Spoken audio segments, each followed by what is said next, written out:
থাক, তোমাকে মুনিশ কাটতে হবে না। এই লাও ধরো, এই দুটো বন্দুক দিয়ে তুমি যে কোনো একটা ব্যবসা শুরু করো গা। কিছু মনে করো না বাপ, সব জমি বিক্রি করেও 45 লাখ টাকার বেশি হলো না।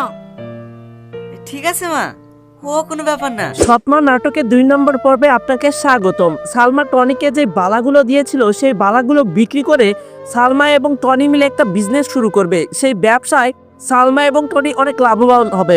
অপরদিকে যে 50 লক্ষ টাকা জামাই নিয়েছিল সেই 50 লক্ষ টাকা ব্যবসা করতে গিয়ে ধরা খাবে।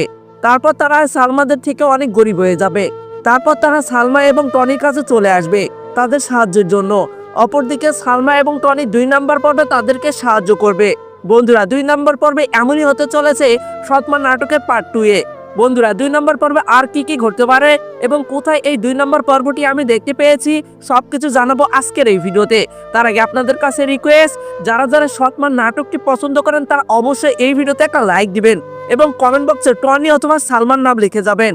আমি দেখতে চাই কতজন সৎমা নাটকের পার্ট 2 দেখার জন্য অধীর আগ্রহে নিয়ে বসে আছে। বন্ধুরা অবশ্যই এখনই ভিডিওটিতে লাইক দিয়ে আমাদের চ্যানেলটিকে সাবস্ক্রাইব করুন। বন্ধুরা সৎমা নাটকের পার্ট 2 আমরা দেখতে পারবো সালমা এবং টনি তারা দুজনে অনেক কোটিপতি হয়ে যাবে এবং অপরদিকে জামা এবং তার সৎমা তারা সবাই গরিব হয়ে যাবে। তারপর তারা সালমা এবং টনির কাছে অসহায়ের জন্য সাহায্য নিতে আসবে। বন্ধুরা এমনই ঘটবে সৎমা নাটকের পার্ট 2 এ। আরো বিস্তারিত জানতে হলে অবশ্যই আমাদের চ্যানেলটিকে সাবস্ক্রাইব করে পরবর্তী ভিডিওর জন্য অপেক্ষা করুন।